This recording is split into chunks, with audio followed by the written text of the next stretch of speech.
la línea Jorge Fernández Menéndez, analista, conductor de ADN 40, amigo, amigo por supuesto de nosotros. Jorge, ¿cómo estás?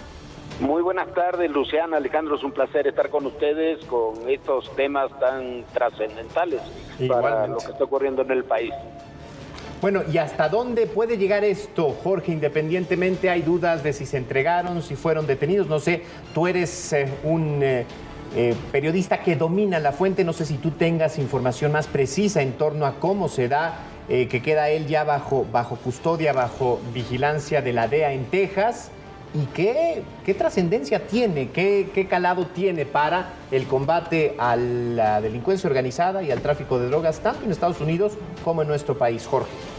Mira, escuchaba ahora Samuel, sin duda sí podemos confirmar que se entregaron. Ok. Hubo un acuerdo, se entregaron a las autoridades de Estados Unidos, está confirmado por el Homeland Security, por el FBI. Y el que se hayan entregado cambia mucho el escenario. Para entregarte tiene que haber habido algún acuerdo previo sobre lo que ibas a hacer, cómo se iban a negociar. Entonces me parece que ese es un punto fundamental. Y sin duda Ismael El Mayo Zambada estaba en este negocio desde fines de los 70, principios de los 80. Nunca había sido detenido, es un hombre que desde muchos años atrás, desde los años 90, era el jefe del cártel de Sinaloa, e indudablemente la cantidad de información y de detalles que tiene, no solamente sobre rutas, sobre complicidades, acuerdos, es muy grande. Y yo creo que hay que enmarcarlo en otra cosa, en el enfrentamiento que tenían el Mayo Zambada con los Chapitos desde hace ya algunos años.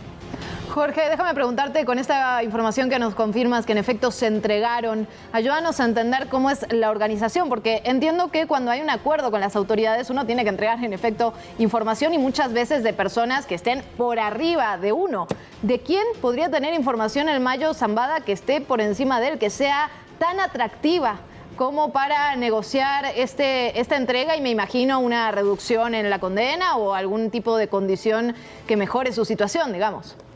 Mira, hay que recordar una cosa, el hermano del Mayo Zambada es ya testigo protegido de las autoridades estadounidenses, testificó tanto en el juicio del Chapo como en el juicio de García Luna.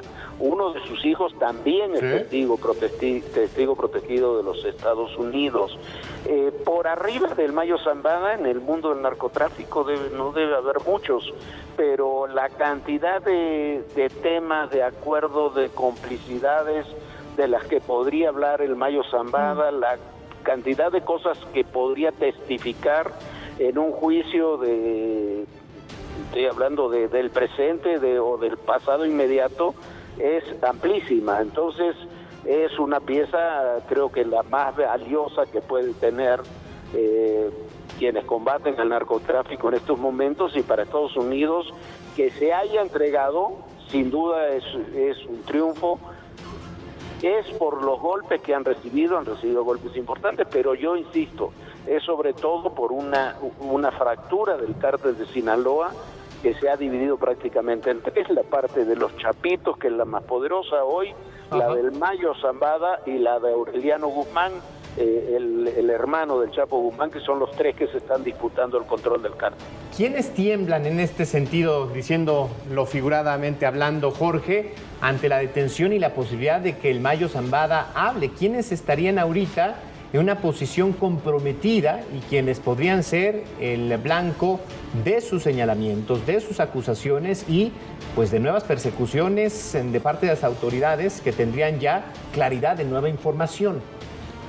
Mira, no lo sé exactamente, pero por lo pronto imagínate, a ver, el hermano del Mayo Zambada fue el testigo principal, por ejemplo, contra García Luna o contra el propio Chapo Guzmán. Imaginémonos cualquier autoridad que haya tenido complicidades con estos grupos, pasada o actual, debe estar profundamente preocupado, porque además al haberse entregado a Estados Unidos tú no tienes el control de esa información o de lo que se dice. Entonces Yo me imagino que en México y en otros lugares, porque el cártel de Sinaloa tiene presencia en cerca de 40 países, hay mucha gente que debe estar muy preocupada, ¿no?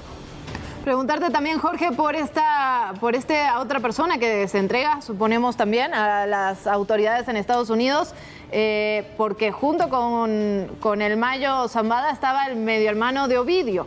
¿Quién es esta figura? ¿Qué rol juega? ¿Cómo lo leemos? No, es hermano de Ovidio y medio hermano de Iván Archibaldo y del otro hermano que de los jefes de los Chapitos. Yo creo que eso hay que verlo, insisto, como parte del enfrentamiento que ha habido en ese cártel, los golpes, incluso entre ellos hay golpes muy importantes, delaciones importantes, la captura, por ejemplo, del Nini hace unos meses, que ya está en Estados Unidos. El Nini, según las versiones que existen, también está como testigo protegido. Él era el jefe de sicarios de los Chapitos y, bueno, hay versiones que fue traicionado internamente. Entonces, me parece que eso hay que entenderlo en ese sentido. Yo no conocía de nombre, sabíamos que estaba ahí, pero no sé qué lugar tiene en el organigrama este hermano de Ovidio. Y no descartemos también que no sabemos el juicio de Ovidio, la segunda audiencia se tenía que haber realizado en junio, se postergó. La segunda audiencia del juicio de Ovidio será el 1 de octubre, el mismo día que asume Claudia Sheinbaum, y ahí tendrá que ver si se declara culpable, inocente, si colabora con las autoridades o no. Me parece que todo es parte de esta misma dinámica, ¿no? Ahora, Jorge, tú lo decías, ¿no? Sí hay familiares de El Mayo Zambada detenidos, su hermano, uno de sus hijos, pero también hay otros hijos que siguen activos en la organización, que, por ejemplo, se habla, confírmame si es el Mayito Flaco el que podría estar, pues, en el liderazgo, una especie, pues, de posición de heredar la organización. ¿Adviertes tú esto o también con la entrega el Mayo Zambada podría estar diciendo, pues, bueno, fin a la actividad, me retiro yo y también familiarmente hablando busco un nuevo derrotero, o eso no pasa en las organizaciones criminales? No, puede pasar, pero mira, hablándolo muy fríamente, si se entregó el hermano del Mayo, que era uno de los jefes de la organización, se entregó también el testigo protegido, el hijo del Mayo, se entrega el propio Mayo Zambada, se ve muy difícil que quedan 2 hijos, si no me equivoco, que están en este negocio en libertad, que vayan a asumirse como jefes de estos grupos. Entonces, en ese sentido, yo creo que va a haber una reestructuración general de estos grupos. Creo también que a ver qué sucede con los Chapitos. Los Chapitos están... Híjole, se cortó la comunicación con Jorge.